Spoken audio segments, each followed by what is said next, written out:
जय राधा माधव जय बिहारी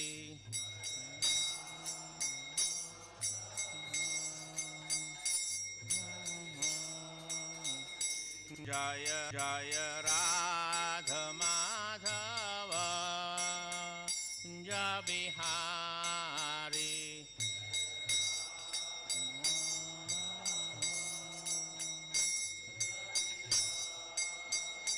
जय राधा माधव जय बिहारी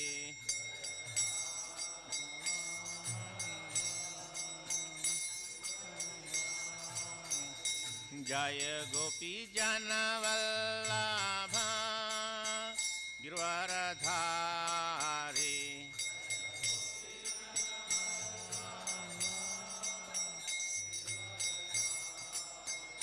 जय गोपी जन वल्लभ गिरवरधारी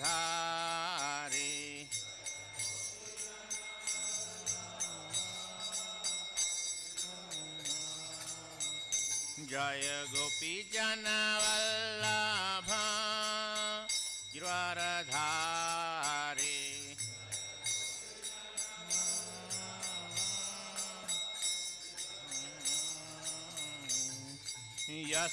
यशोदानंदन ब्रज जन रंजन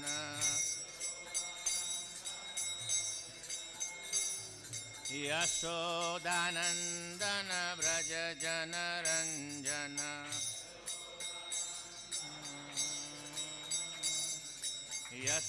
यशोदानंदन ब्रज जन रंजन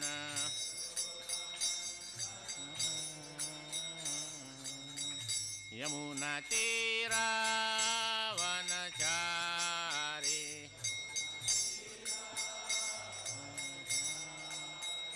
यमुना तीरा वनचारी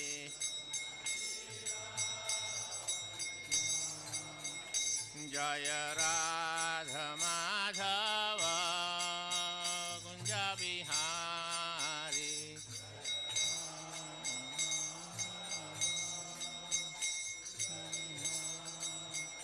जय राधा माधव कुंज बिहारी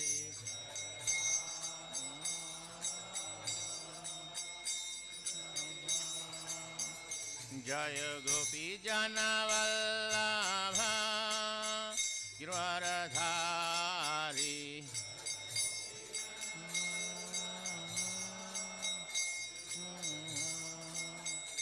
जय गोपी जन वल्लभ गिरवरधारी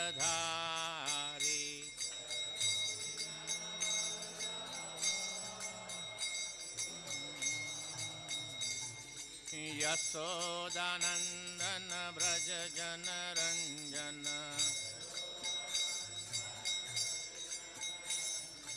यशोदानंदन ब्रज जन रंजन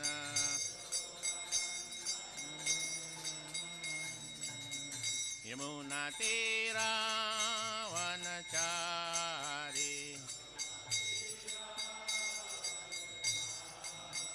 यमुना तीरा वनचारी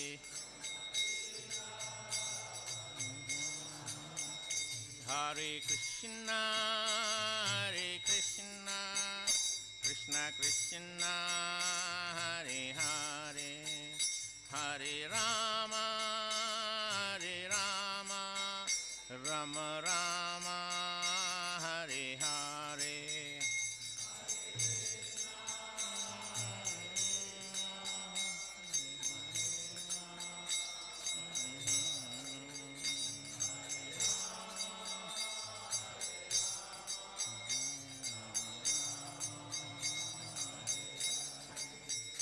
Hare Krishna, Krishna Krishna, Hare Hare, Hare Rama, Rama Rama, Hare Hare.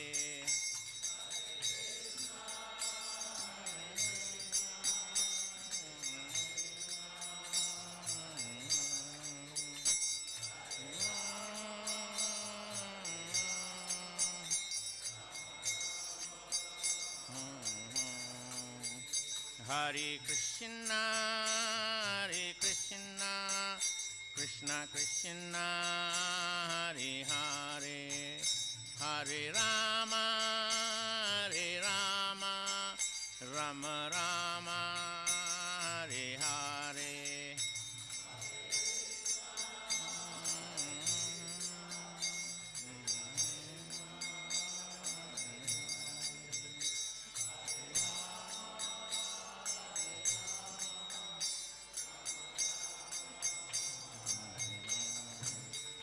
Hare Krishna,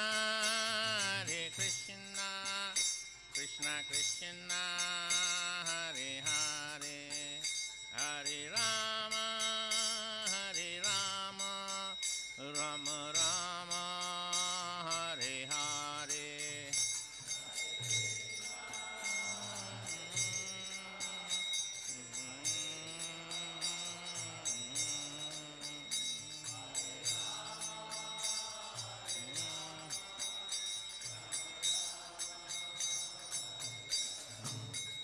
Jaya Prabhupada, Jaya Prabhupada, Jaya Prabhupada, Jaya Prabhupada.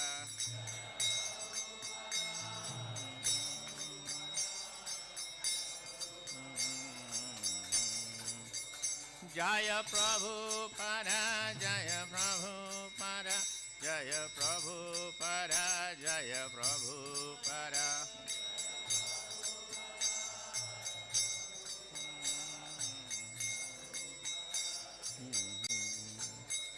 Jaya Prabhupada, Jaya Prabhupada, Jaya Prabhupada, Jaya Prabhupada.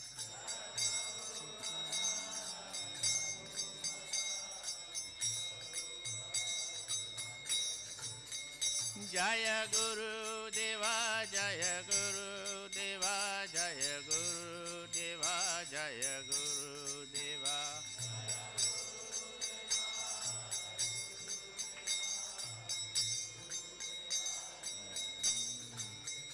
Jaya Guru Deva, Jaya Guru Deva, Jaya Guru Deva, Jaya Guru Deva.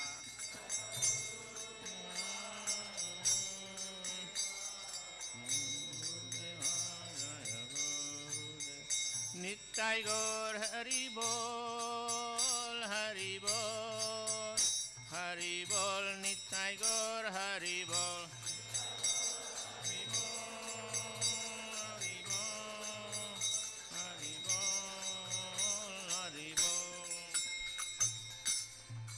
Jayom Vishnupad Paramahamsa Parivakacharya Ashtor Saraswati Srimad A.C. Bhakti Swami Srila Prabhupada ki jai. Jayom Nitya Lila Pravishtam Vishnupad Paramahamsa Parivakacharya Ashtor Saraswati Srimad Bhakti Siddhanta Thakur Prabhupada ki jai. Anant Koti Vaishnav Vrinda ki jai. Namacharya Srila Haridas Thakur ki jai. Sri Rupa Shishanatan Bhatta Raghunath Sri Jiva Gopal Bhatta Dasa Raghunath Sad Goswami Prabhu ki jai. प्रेम से कहो श्री कृष्ण चैतन्य प्रभु नित्यानंद श्री अद्वैत गदाधर शिवासदि गौर भक्त वृंद कीजिए. श्री श्री राधा कृष्ण गोपीनाथ श्याम कुंवर कुंज गिरि गोदान कीजिए. ब्रजभूमि श्री वृंदावन धाम कीजिए. श्री नवदीप मायापुर धाम कीजिए. जगन्नाथपुरी धाम कीजिए. अयोध्यापुरी धाम कीजिए. गंगामयी जमुनामाई कीजिए. श्रीमती तुलसी देवी भक्ति देवी कीजिए. सामवेद भक्त वृंद कीजिए. हरिनाम संकीर्तन कीजिए. श्री चैतन्य चरितामृत कीजिए. ताई गौर प्रेमानंदे. All glorious some devotees. All glorious some devotees. All glorious some devotees. All glorious Shri Guru Shri Gauranga.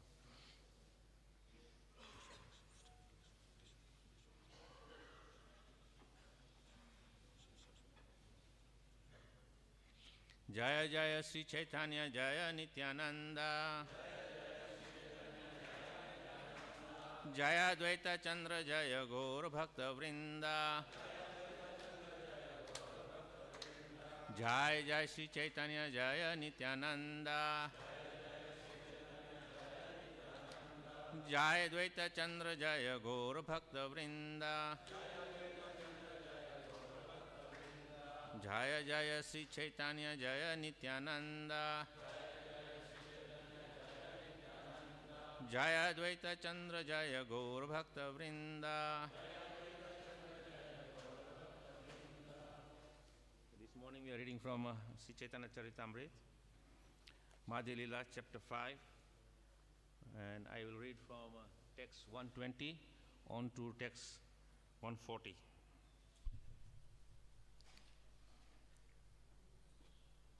So this chapter is entitled The Activities of Sakshi Gopal. So text 20. Later there was a fight, and this country was conquered by King Purushottama Deva of Orissa. That king was victorious over the king of Vidyanagara, and he took possession of his throne.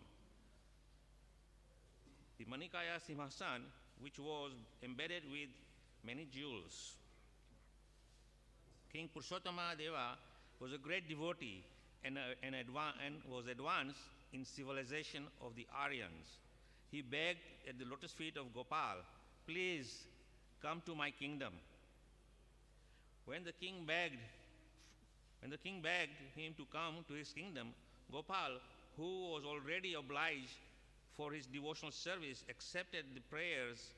Thus king took Gopal deity and went back to Katak.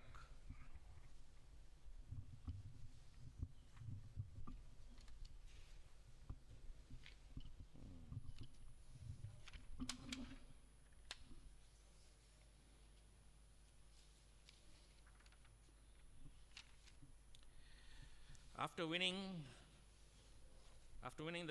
the Manikaya throne, King Purushottama Deva took it to Jagannath Puri and presented it to Lord Jagannath. In the meantime, he also established regular worship of the Gopal deity in Katak. When Gopal deity was installed at Katak, the queen of Purushottama Deva went to see him and with great devotion presented various kinds of ornaments. The queen had a very valuable pearl which she wore on her nose, and she wished to give it to Gopal. She then began to think as follows: if there was a hole in the deity's nose, I would transfer the pearl to him. Considering this, the queen offered her obeisances to Gopal and returned to her palace. That night she dreamed that Gopal had appeared and began to speak to her as follows: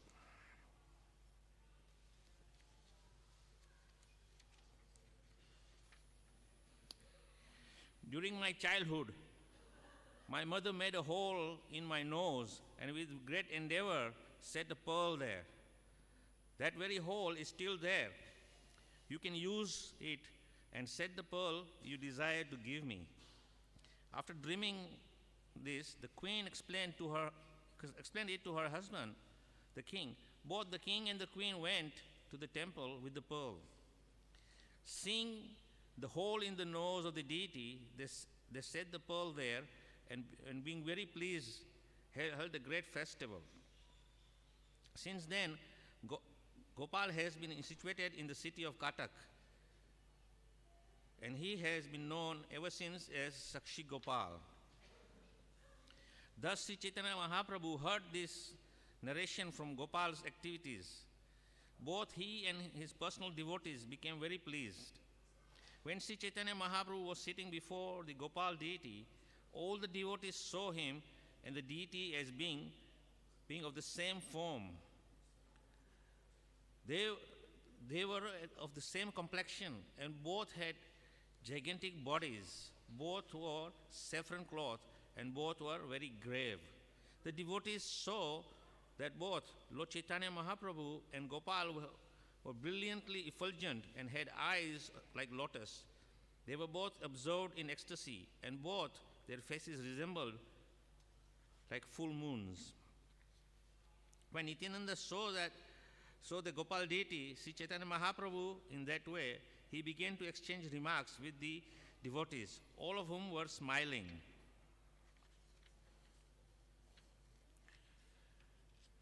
Thus, with great pleasure, Lord Sri Chaitanya Mahaprabhu passed that night in the temple. After seeing the Mangal Arati ceremony in the morning, he started his journey. In his book, Chaitanya Bhagavat, Sri Vrindavan Das Thakur has very vividly described this place visited by the Lord on the way to Bhuvaneshwar. Purport by Srila Prabhupada to text 140. In his book, Sri Chaitanya Bhagavat, Antya Khand, Srila Vishwanath Das Thakur has very nicely described the Lord's journey en route to Katak. On that journey, the Lord visited the place known as Balihasta or Balaka Tikchatai. He then visited the city of Bhuvaneshwar, where Lord Shiva's temple is located. The temple of Bhuvaneshwar is situated about 5 to 6 miles from Balakachatik. The temple of Lord Shiva is mentioned in the Skanda Purana. In the narration about the Lord's garden and one mango tree, a king named Kashi wanted to fight with Lord Krishna, and consequently he took shelter of Lord Shiva to acquire the power to fight the Lord. Being pleased with his worship, Lord Shiva helped him fight Krishna. Lord Shiva's name is Ashutosh, which indicates that he is very easily satisfied when one worships him, regardless of the purpose, and he gives his devotees whatever benediction the devotee wants. Therefore, people are generally very fond of worshipping Lord Shiva. Thus, Kasiraj was helped by Lord Shiva. But in the fight with Lord Krishna, he was not only defeated but killed. In this way, the weapon known as Pashupatrastra was baffled, and Krishna set fire to the city of Kashi. Later, Lord Shiva became conscious of his mistake in helping Kasiraj, and he begged Lord Krishna's forgiveness. As the benediction from Lord Krishna, he received the place known as Ekamara Kanana. Later, the kings of Kasiraj's dynasty established their capital there, and for the many hundreds of years, they reigned over the state of Orissa. Om Jnanathmindandasya Jnananjana Salakaya Chakshusulmitam Yena Tasmai Sri Guruve Namaha Vanchakalpatrubhyascha Kripa Sindhubhyecha Patitanam Pavanebhyo Vaishnavyo Namo Namaha Jai Sri Krishna Chaitanya Prabhu Nityananda Sri Advaita Gadadhar Sri Vasadi Gaur Bhakta Vrinda Hare Krishna Krishna Krishna Hare Hare Hare Rama Rama Rama Hare Hare. So we are all very familiar with the story of Sakshi Gopal, which Prabhupada had narrated many times, and also we are privy to these transcendental pastimes of Sakshi Gopal. You know, how he was situated in Vrindavan and being worshipped very nicely there by many devotees with love and affection and devotion. And from the story we know that there was an old Brahmana going on a pilgrimage. On the pilgrimage, he visited many holy places. Finally, he reached Vrindavan. But during his pilgrimage, due to his old age, he was having some difficulty. So there was a young Brahmana, not related in any way, not known to him. But this young Brahmana thought, here is an elderly person, he is a Vaishnava, he is a devotee of the Lord. It is my duty to worship and help him. We all know in our Vaishnava philosophy that service to Vaishnava is service to the Lord. Therefore, it is recommended that we take dust from the lotus feet of great Vaishnavas. And by that, we get the blessings of the Vaishnavas. And through the blessings of the Vaishnavas, our devotion becomes perfect. Because, you know, if we don't get the blessings of the Vaishnavas, no matter how perfectly you execute your devotional practices, it will not be perfect. Just like, you know, you take the best milk from the cow, and you get the best basmati rice from Dehradun, and you boil it in the milk and put saffron, cardamom, and all the other ingredients in there, but you do not put sugar in it. So it will not taste very nice. But just by putting sugar in it, it enhances the flavor and becomes so sweet that it is very, very appreciated by everyone. Now, in case you forget to put, say, saffron or cardamom, no big deal. Still, the sweet rice will taste nice because of the sugar. So similarly, when we please the Vaishnavas and serve them, then they give us their blessings. And that blessing is the sugar in our devotion. So then our devotion becomes complete and perfect. So this Brahmana, of course, young Brahmana, brought up with so wonderful Brahmanical culture, that he saw his duty perfectly, that this is my duty. He was not thinking, well, he's an old man, who cares? No relation to me. And even though if I serve him and I help him, what am I going to benefit? See, this is material world, especially in this age of Kali Yuga, we are all interested in what? What am I getting in return? If there's no returns, no deal. So we don't really care. Even in our devotion in the temple, when we join the ashram, what am I going to get out of it? You know, some people are thinking, well, I'm young, I'm going to dedicate my life to Krishna, because I understand this is what Krishna says, Sarva Dharmam Parijata, give up everything, Mamekam Shravanaja, come to my shelter. Okay, that's a very good proposition Krishna is giving, but he's giving little extra incentive. Aham tam sarva papebhyo, I'll free you from all. So we think, okay, surrender to Krishna, and I'll be freed from all kinds of sufferings and difficulties in this life. So we come. But that is also, we're expecting. And after practicing bhakti for some time, we are not getting relief from all our miseries, and we begin to doubt Krishna. That what Krishna is saying, is it true? Is it going to manifest at some stage in my devotional practice? So we become sometimes frustrated, and due to that we leave the practice of Krishna consciousness. But here, this young Brahmana was brought up with very nice Brahmanical culture, so he understood his duty. So he was serving this Brahmana, and they went, finally they reached Gopal's temple. And by seeing the beautiful form of Lord Gopal, the Brahmana was so much absorbed in that, and his heart completely melted. He thought, this young boy, he came all the way and assisted me so much. I should give him something. But I'm a poor man. I don't have so much money. What can I give him? He said, but I have a beautiful daughter. And duty of a father is always very much concerned at the top of his head that how I'm going to find a good husband for my daughter who will be treated much better than how I have treated her, how much I have loved her. So obviously, the father's love cannot be compromised here. Of course, Kali Yuga now, nobody really cares. Father doesn't care for anybody. He is also motivated for his own gratification. But traditionally, this was the interest. We see also in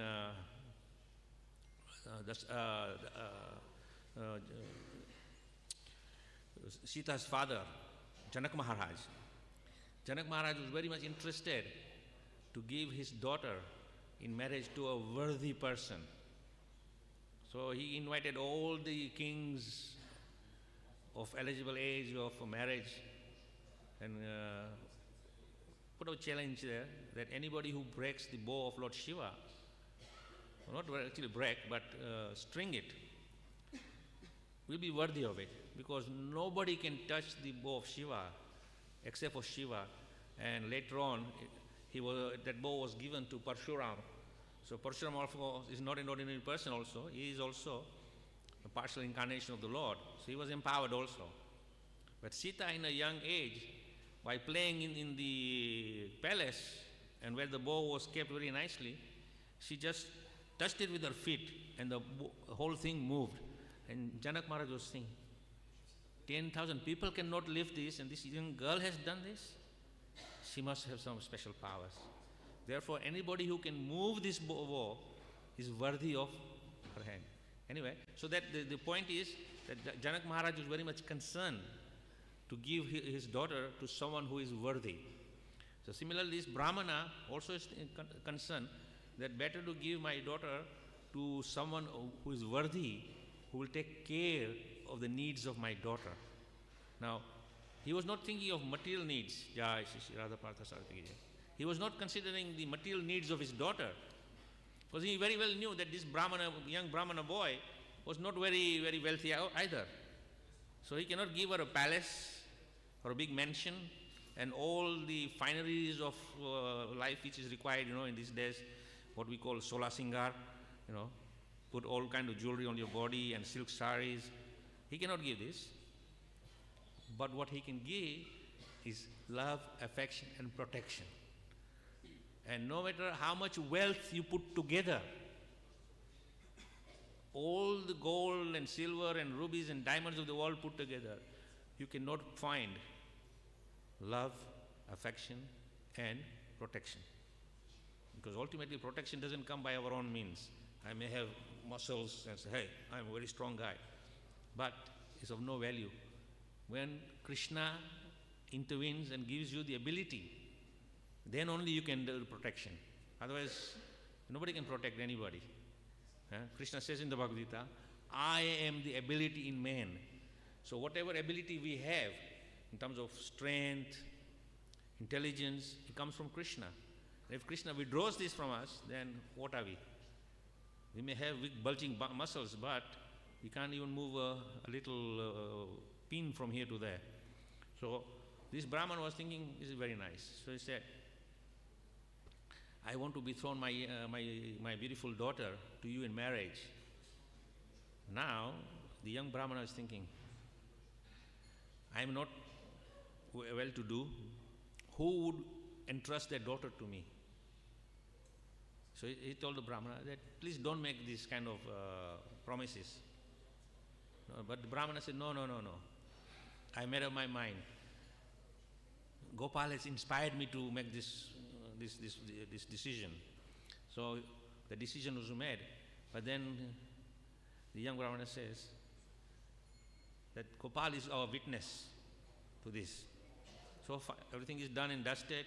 Finally they go back to the village and the old man has successfully completed his pilgrimage. Now, in the old days, we did not have trains, planes, cars, even bullock carts were not available to anyone. So generally when in the old age, when you go on a pilgrimage, you go on foot. And when you go on pilgrimage on foot, you don't have Nitin Gadkari's super highways. What you have is dirt roads through the forest where there are all kinds of dangers. And from what I've heard, that whoever goes on a pilgrimage, because this is our culture and tradition, at some stage we have to give up our social activities from the materialistic level and go towards spiritualization, and focus on spirituality to develop devotion, because this is the last stage of our life is given to the Supreme Lord, to develop and cultivate devotion towards the Lord. So you're preparing that when that inevitable end comes, you are ready and focused in remembering the Supreme Lord. Yam yam vapi smaram bhavante kalavam. Krishna says at the time of death, whatever you remember, you come. So our practice in our culture, if Sanatana Dharma is that we prepare stage by stage in our life, that the final stage is to focus on the Supreme Lord and serve Him and make sure that we focus such a way that we remember Him every moment. So there's very little chance of remembering anything else except the Supreme Lord at the time of death.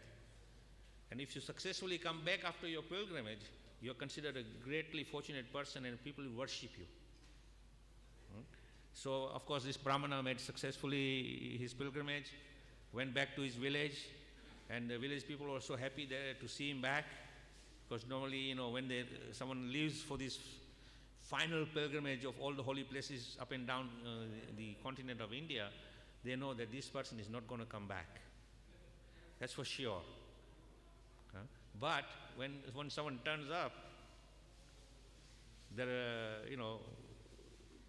become completely full of joy and happiness to see that their loved one has come back. So of course the old Brahmana came back and he was very happy. But he was little bit hesitant to tell his wife and his children that he has promised his beautiful young daughter to a Brahmana, a young Brahmana. So he did not say anything. He just waited.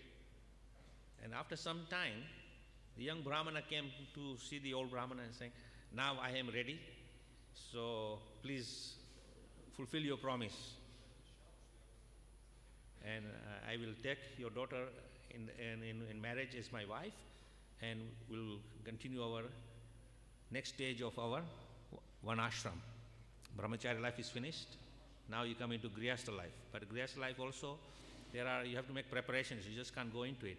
So generally, as I said before, that the father is very concerned to whom he gives his daughter. So they usually make a background check of the family and the whole extended family. Is this family worthy of sending my daughter into their house and in their clan? But here they didn't do any background check. So you don't know what kind of skeletons could be in the cupboard. Nonetheless, the young Brahmana comes and he asks the old Brahmana with great respect that please fulfill your promise now. So then at that point he tells his family and his wife and his children that this young man is going to be married to our beautiful daughter. And the brothers were looking at this young man saying, well, he's not well dressed, means he's not financially well-to-do person. And then the children are asking father, did you do a background check on this person? You went on a pilgrimage, you picked up a random guy on your pilgrimage from somewhere, you don't know where he came from. All you know is that he's a Brahmana. But just by saying someone is a Brahmana doesn't mean he's a Brahmana. See, all of us, when we take the second initiation, and with the mercy of the Guru, he puts this thread around our neck and our shoulder, and they say, oh, now you are a Brahmana. But we are not Brahmanas. Because Brahmana means by qualities. In the 18th chapter, text number 42, Samo Dhamo Tapo Saucham. These are the qualities of a Brahmana. Now, if we look at our own selves and say, okay, by the mercy of Gurudev, he has initiated me, Harinam. Now, after some times, temple authority sees that I am worthy, so they recommend your name for Brahman initiation. So you sit down for Brahman initiation and you get Brahman initiation, you get the Gayatri mantra. Does that mean you are already Brahman? No. You have to develop these qualities. And even after receiving second initiation and serving the Lord, we still don't develop these qualities, then we are not real Brahmanas. We are just imitation. And in the marketplace you find many imitation things, So, it is not real worthy. So this young boy, although the old Brahmana knew that this young boy is a Brahmana, and how he judged this young boy as a Brahmana was he had all the Brahmanical qualities while he was serving him on a long pilgrimage journey. So he observed him. So you can see that he is a very highly cultured Brahmin in qualities of mentioned as in Bhagavad Gita, Samo Dhamo Tapo Saucham, that he has all these qualities in him, and therefore he is a Brahmana. But the sons were not very happy to give their daughter, their sister, in marriage, because they were thinking, we can find a better person. Now they were probably thinking that if we find a better house of good reputation, then our sister will go in that house, and then later on we will get some kind of remuneration from them. Because everybody is expecting. And this old man was kind of feeling despondent and rejected, and thinking, how am I going to fulfill my promise? Because he's also a Brahmana. And if one makes a promise, one must keep it. Especially a Brahmana, he never lies. And if he makes a promise, then he should make a promise according to his capability. He should not make a promise beyond his capability or beyond his resources or his means. Otherwise you cannot fulfill it. So this Brahmana was feeling very dejected.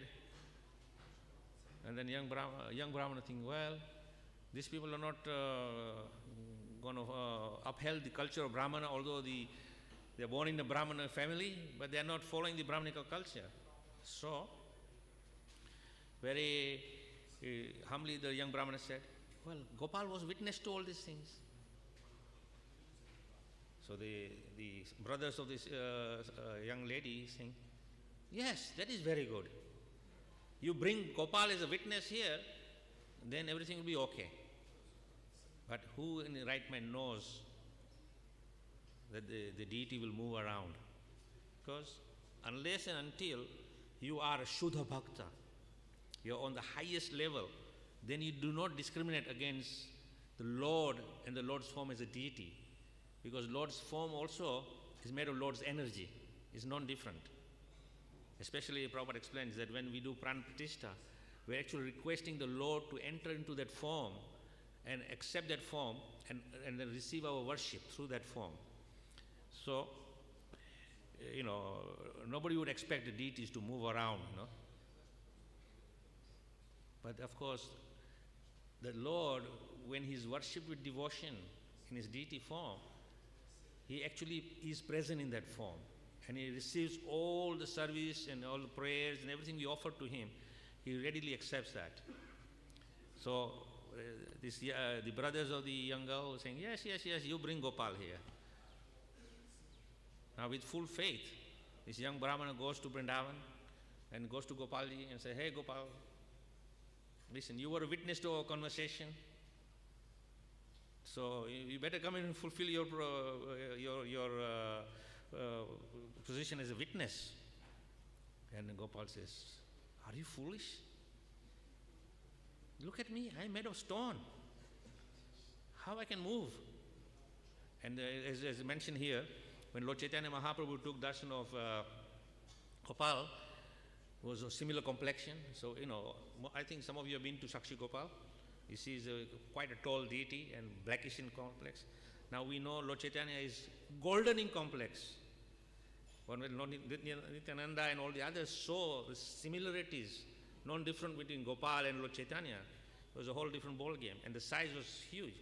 So at best, anyone, if you try to lift a big deity, you need a lot of strength, and then to move from one place to another place, it's not a short distance, it's a long distance. It's not easy.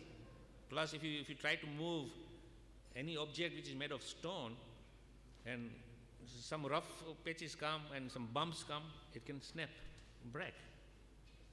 We have experienced this, that I think. But of course, the young boy looks at the Gopal deity and says, my dear Lord, if you're speaking to me, then what is the difficulty for you to walk? And of course, he has full faith that the Lord is not just stone statue. He's a person. And he has faith that the Lord can do anything. There is nothing in this whole entire creation which the Lord cannot do. So Lord was very pleased with the young boy's faith. He said, okay, I will come. But under one condition, that I will walk behind you. And you don't turn back and look at me. But every day you have to give me 1 kilo of rice as an offering. So I said, it's not a big deal. But then the boy was also a little sharp. He was thinking, but how will I know that you are behind me? Because I can't turn back and see you. I said, no, don't worry. You see my ankle wells? You will hear the tinkling. And if you are hearing the tinkling at every step, I'm behind you. So he said, okay. So they were going. Finally they reached, which is present day Sakshi Gopal temple. And he had some doubt that is he there or not. So he turned around and the deity became again in stone form. Said that I told you, if you doubt me, then I will stop wherever you doubt me. So of course Gopalji was there. Then this Brahmana's house was not very far off, so they called all the villagers and everybody, and they saw a huge, beautiful Gopalji. Now when you see the form of the Lord, you forget everything. even if you are the most corrupt in your mind, by the beauty of the Lord, it purifies you completely. And therefore they all forgot, and then they saw the beautiful Gopal. They were convinced that yes, this boy has the right intention and he's the right person to take our sister as his wife. So of course, the young Brahmana was then married, and many things we can learn from this particular story is that one is that we have to develop good Brahmanical qualities. Prabhupada said, I have come to make Brahmanas. And sometimes some devotees may question, well, Brahmana is not highest, Vaishnava is the highest. But unless and until you are a good Brahmana, you cannot become a good Vaishnava. And if you are a good Vaishnava, then you are already Brahmana within their Vaishnava qualities. So it's non-separable, you can't separate the two.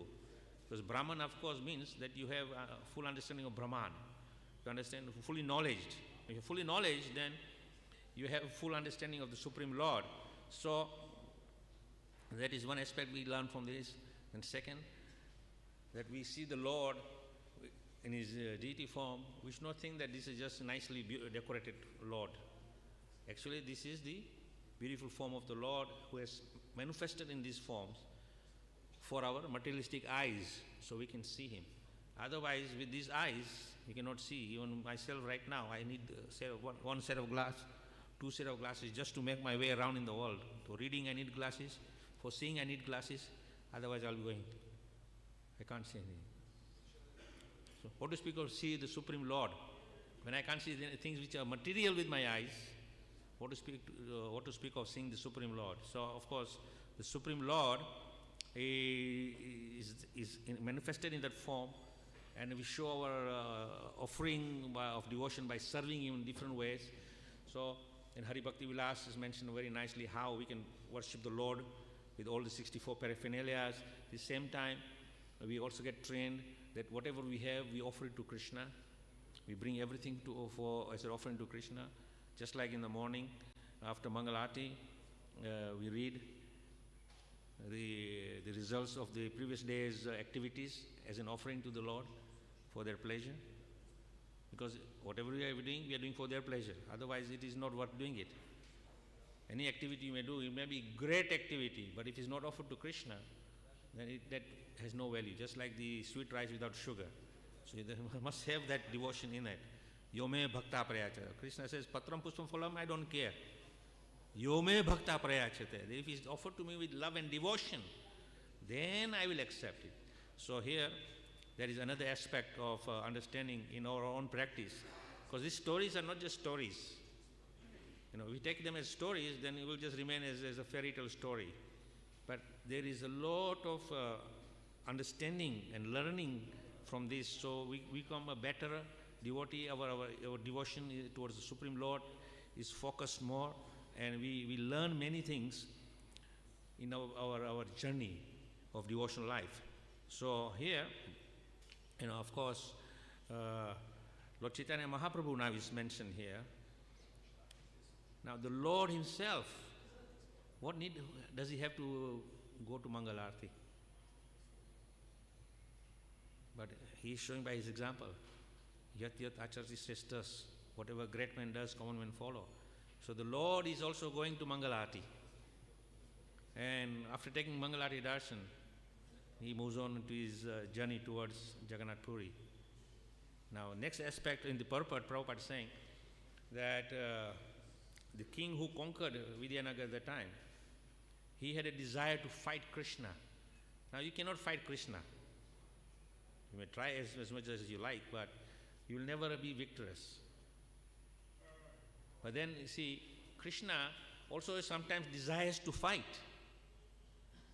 Now, when you want to fight, you have to find a worthy opponent. You find some weak person and defeat that person. What is the great joy in that? So you have to find someone who's equal. Now, the Lord has no equal. So what he does, he picks few chosen devotees and empowers them.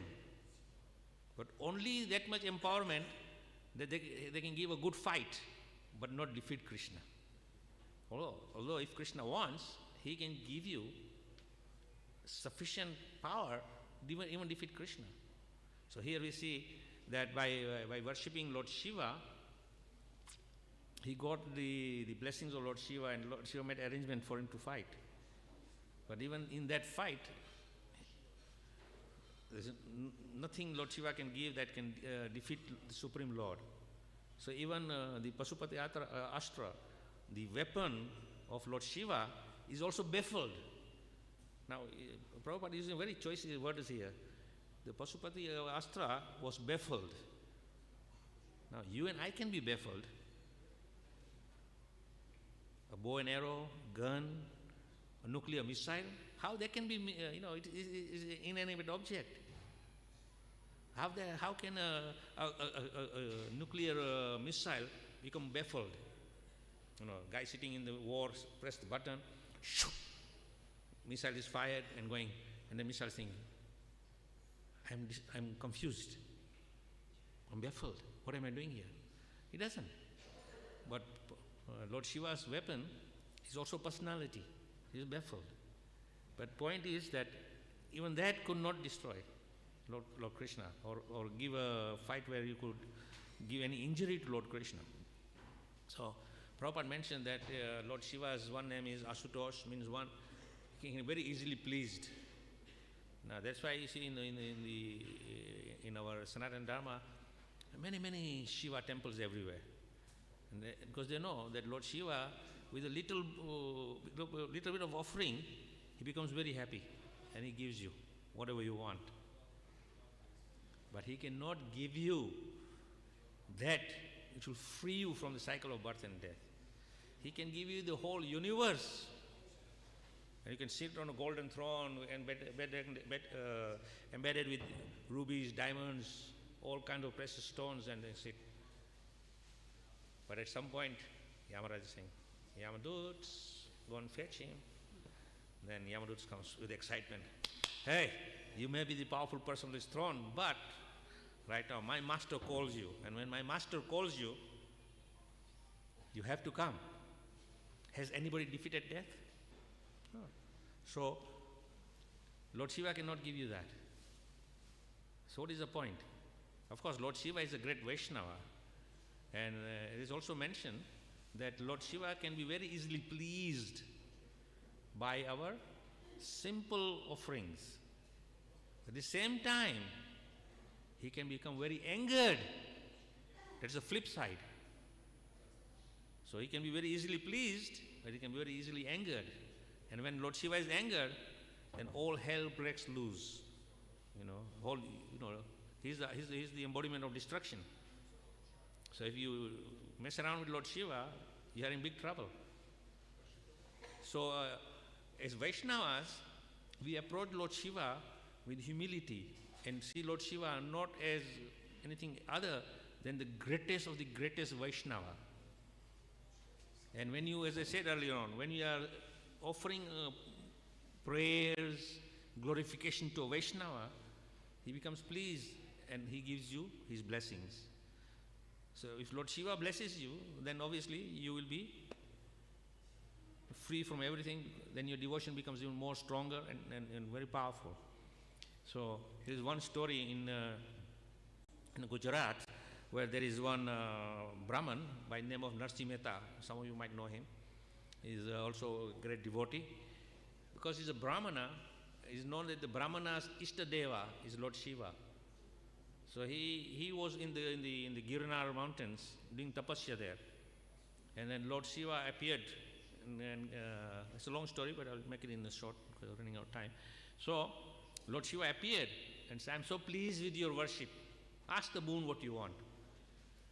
And Narsi Mehta with folded hands says, my dear Lord, give me that which is very dear to your heart. And Shiva is perplexed.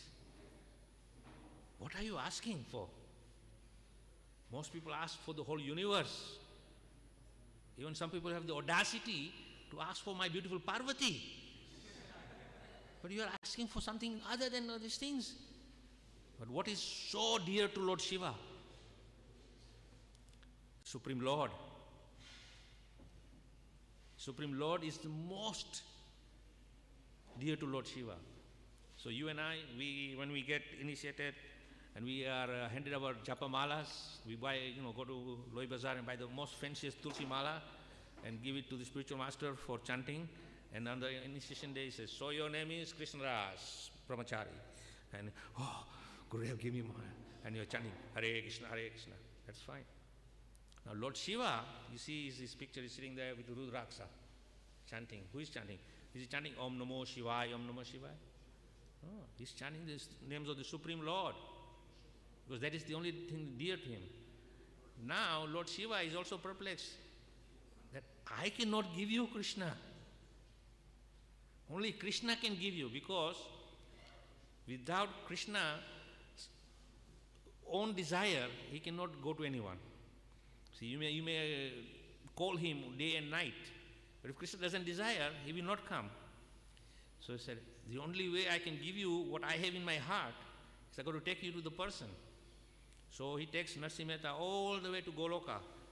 And in Goloka, there is like a demarcation where there is a private inner quarter sanctuary of Lord Krishna, where nobody can go in there. Even if you are Golokvasi, still you cannot go in there unless until you are sanctioned by Krishna. And who goes in that inner sanction? Is all the gopis. Because all the gopis are enjoying rasa dance with Krishna. So Lord Shiva is there on the outskirts of that demarcation, and Narasimha Mehta is there standing with him, and then Krishna is enjoying his rasa dance. And then at the corner of the eye he says, hello? There is someone poking his nose here where it doesn't belong. So then Lord Krishna goes to him and says, ah. And with great respect he shows honor to Lord Shiva. And Lord Shiva, of course, with great respect, pays his obeisances. And then Lord Krishna asks, so what brings you here? I'm already in your heart. Why you have to come here? Say, no, Lord, I have not come for that purpose. I have come because this wonderful devotee here, he's asking a boon from me. And he's asking you. But I cannot give you. Only you can give yourself. So, of course, Krishna is so pleased by Narasimha Mehta's devotion. And he wants nothing else but Krishna. And we all know, if you have Krishna, you have everything. And if you have everything but you don't have Krishna, you have nothing. Okay? So Krishna is saying to Narasimha Mehta that, okay, no problem. I'm with you. You go back to the material world again, because you have some obligations to be fulfilled. You fulfill all your obligations. And after all that is finished, at the end, when you leave your body, you will come back to Goloka. And then you will be here with me, and I'll be with you all the time. Until that time comes, you have to do your duty. So in Bhagavad Gita, Krishna says also, Karmani avadhikarastu ma phaleshu. Do your duty. So of course here also Krishna is repeating that same statement. You have duties to perform. Do your duties. Everybody is obliged to fulfill their duties. But whenever you need me, just call me out and I'll be there. So Narasimha Mehta comes back, and he's quite happily, engaging his social activities. Now, time came for his daughter's marriage. So he found a suitable husband, but they have to give a lot of dowry. Now, Narasimha Mehta is not very wealthy, because from the very young age, he neglected all his duties of artha and kama. He was only interested in moksha. So dharma is there, performing his duty, religious activities. And because of all this neglect, he didn't have any money. So he's thinking, oh Lord, what shall I do? Let me go and find my friends and get some kind of a loan from them, So he went away to see if his friends will oblige him. Meanwhile, Lord Krishna comes with bullock carts load of all the bounties. Of course, it's in disguise. And he brings everything and presents to the family of Narasimha Mehta, saying, we are friends of Narasimha Mehta and we want to give all this gift. We heard that his daughter is going to get married, and we want to give all this gift to her. Krishna came and fulfilled his obligations. Now he went looking for from his friends. But here, Krishna knew exactly, nobody's going to give him anything. So Krishna came and fulfilled all the obligations. Now, all of you have read Bhagavad Gita? Cover to cover, purport to purport. What does Prabhupada say in the purport? Specifically in regards to fulfilling our needs. Come on, if you have read it, you must know this. Prabhupada says very clearly that when you are surrendered to Krishna in the principle of devotion, and you're following a devotional life, all your social needs will be fulfilled by none other than the Supreme Lord Shri Krishna. Prabhupada says that in the purport. If you can't remember reading that, go back and read that and chalk it line. And when you read that and find that, say, yes, who is saying this? None other than the pure devotee. And when the pure devotee says that, Krishna has no choice but to fulfill those obligations. Just like in the battle of Kurukshetra, Krishna is saying to Arjuna, my dear Arjuna, you make this promise that my devotees will never be vanquished. Arjuna saying, why I make promise? Lord, you are the master. No, see, sometimes I break my promise because I have to do a balancing act.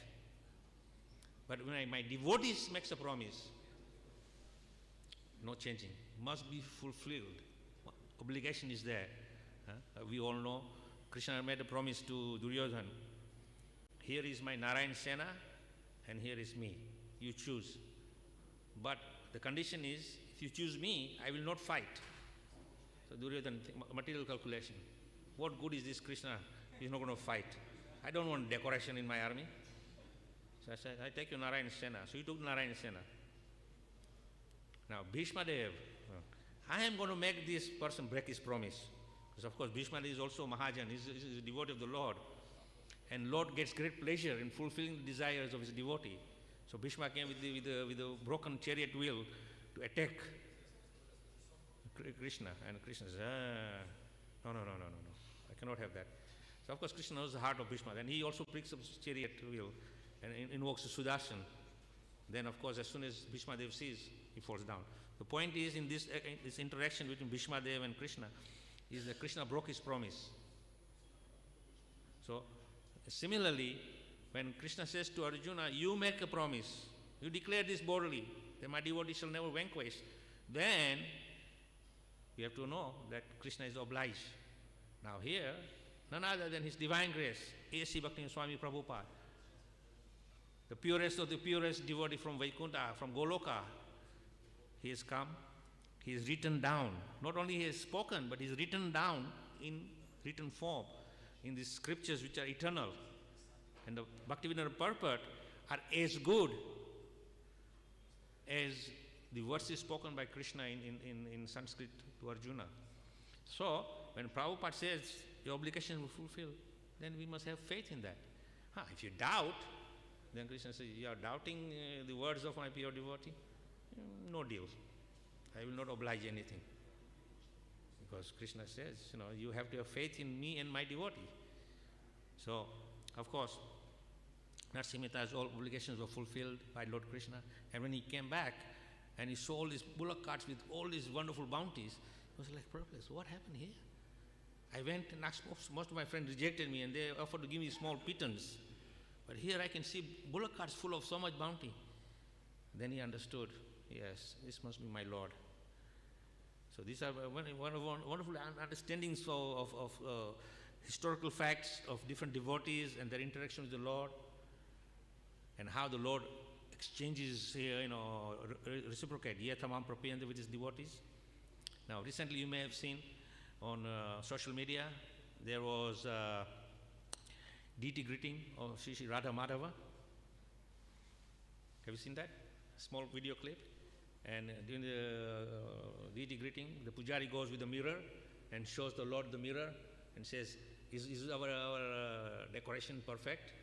And Krishna looks and says, yeah, okay, next. So then they go. And here when Govinda Madhipursan was going on, devotees showing the mirror to the Lord, Radha Madhava's flute was not properly adjusted, he went chung. Now, I see this, wow. Radha Madhava was shown his, his reflection in the mirror and said, nah, the flute is not placed properly. So he adjusted the flute properly.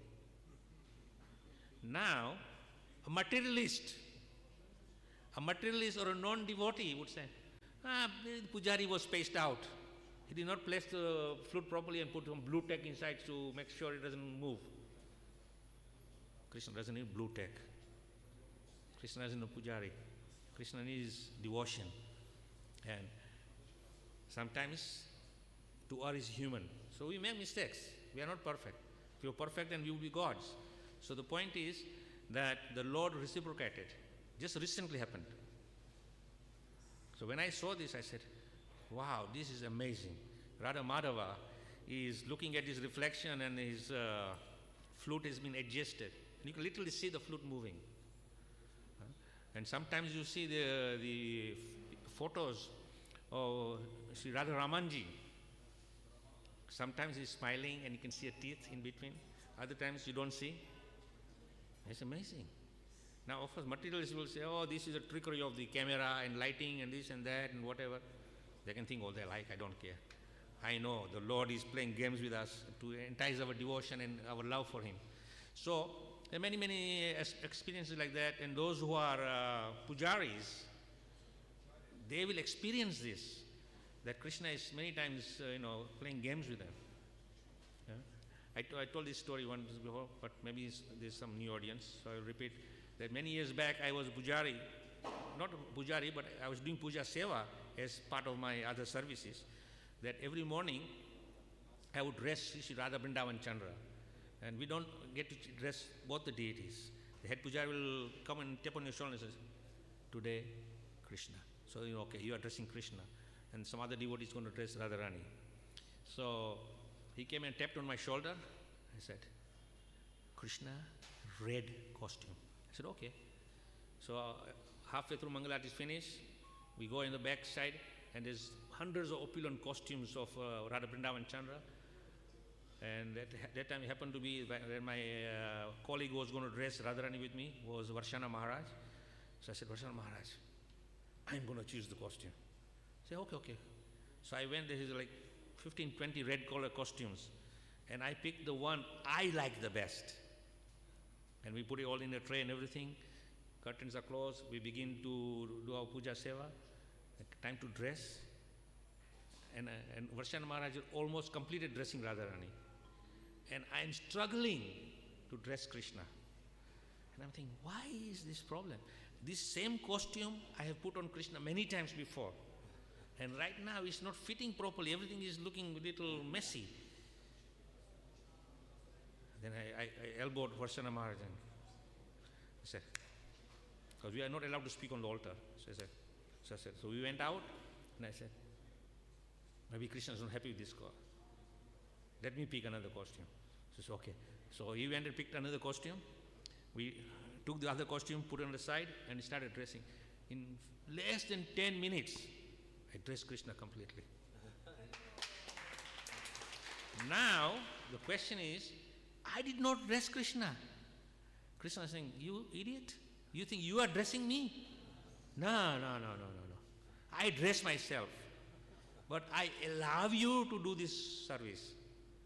So that time I got it in my brain that I was so egoistic and thinking I am the best dresser and I dress so nicely. And after I dress, after the deity greeting, many devotees come and compliment me, oh, you dress Krishna so nicely. So my ego was boosted. But then I thought, today I did not dress Krishna because he dressed himself. He only allowed me to move my hands around. So the point is that Krishna will reciprocate with you. And those who are pujaris, they will have some very, very intimate interaction with the Lord. I'm sure if you ask Jananivas Prabhu, he will tell you some amazing stories about his interaction with Radha Madhava, with Panchatattva, with Nrsingadev. So these are not ordinary. These are the Lord Himself manifest. And same here in this story of the activities of Sakshi Gopal are there. And it's amazing how Sakshi Gopal, interact with devotees. And those who are non-devotees, he doesn't care 2 figs for you. So many times, people have heard this story of Sakshi Gopal. They're eager. I will go to the temple, and they take the darshan of Sakshi Gopal. Wow, this is the deity. Came from Vidyanagar all the way walking from Vrindavan, and he is here now. And they try to see, well, is he going to say something? And Krishna looks at him.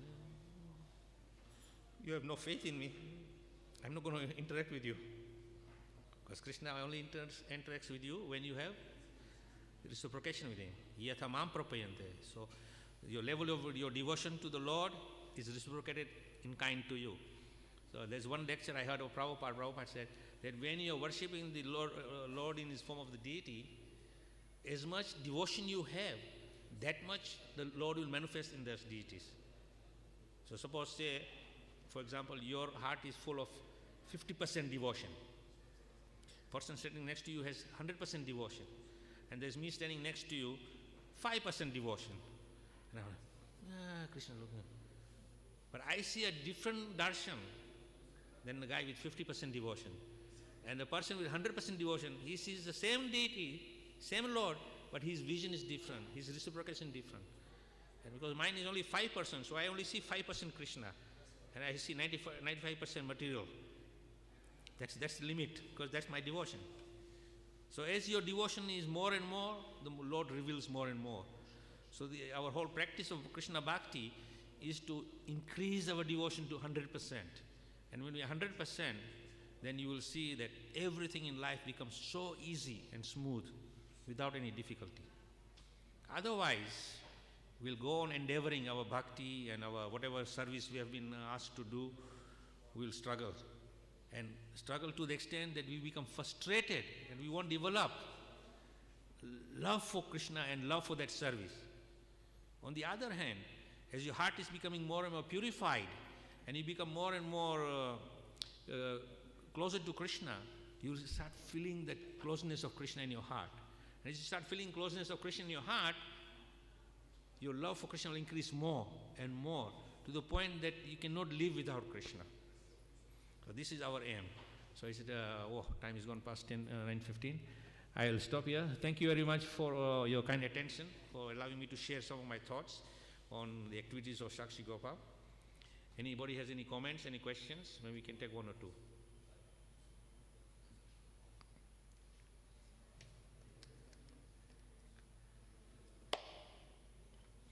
Yeah, no questions, then you understand.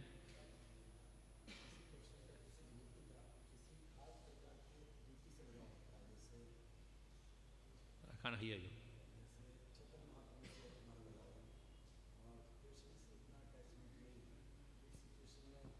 I can't hear you. I'm also deaf, Some devotee is more attached to Chaitanya Mahaprabhu and less attached to Krishna. In that sense, I would say, from my perspective, that is foolishness. Because the words of His Divine Grace, A.C. Swami Prabhupada said, Lord Chaitanya is non-different from Krishna. And also in this story we heard, Prabhupada writing the purport, that Gopal, Sakshi Gopal, and Lord Chaitanya, they are non-different. They took up each other's complexions. So this, the only thing I would say, and this is my speculation or understanding, that you have more attachment for Lord Chaitanya than for Lord Krishna is that you have heard that Lord Chaitanya is Namo Mahavedanyaya. He's the most merciful. So you think, if I'm attached to Lord Chaitanya, I will get more mercy there. And if I become attached to Krishna, Krishna is demanding, first give up everything. Sarva dharmam parijeta, give up everything. It's too hard. Lord Chaitanya is not asking anything, just saying, go Hare Krishna, Krishna Krishna, Hare Hare, Hare Rama, Hare Rama, Rama Hare, and eat prasadam, you are okay. No, that is easy. So, but that is our material calculation. But transcendentally speaking, the Lord, in whichever manifestation He manifests, whether here in Radha Parthasari temple, we have Radha Parthasarathi, we have Shri Gonitai, we have Sita Ram Lakshman Hanuman. So actually there is no difference between Ram, Krishna and Mahaprabhu. Why I said it with full conviction is the Lord Chaitanya Himself gave the transcendental darshan of Sadabhuj to Sarvabhauma Bhattacharya, that I am that Krishna, I am that Rama, and I am Mahaprabhu. 3 in 1. You see?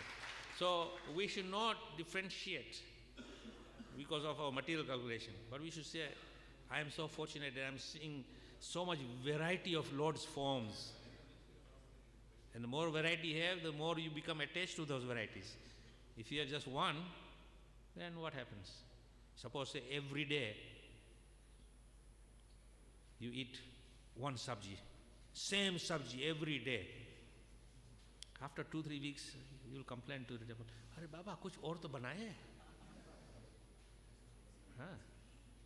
But when you get different varieties every day, you are quite happy. So Krishna is manifesting in different varieties.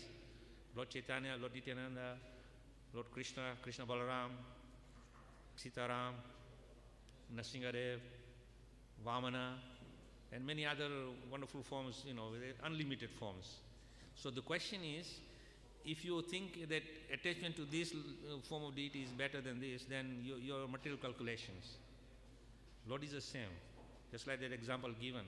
You take up a ripe mango, fully ripened. You bite from here, you bite from here, you bite from here, you bite from here, you bite from here, you bite from here. Is it going to taste any different? Same taste. So same with Krishna, in his different manifestation is the same. The mercy is the same. Only of course, at some stage, when we are fully pure in our heart, then Krishna will reveal our Nitya Swarup.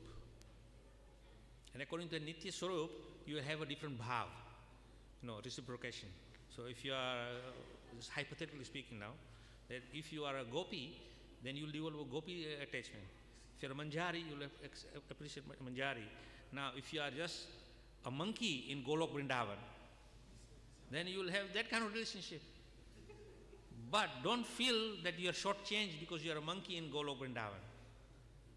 Because Prabhupada explains very clearly that when you are in Goloka Vrindavan with the Supreme Lord, whatever rasa, the 5 kinds of rasas, Santaras, Sakyaras, Dasiras, Vatsalya, Madhurya, doesn't matter. Each one is experiencing same transcendental ecstasy. Now the monkey in Goloka is saying, well, Radharani and gopis are dancing and I'm not. But he's getting different rasa.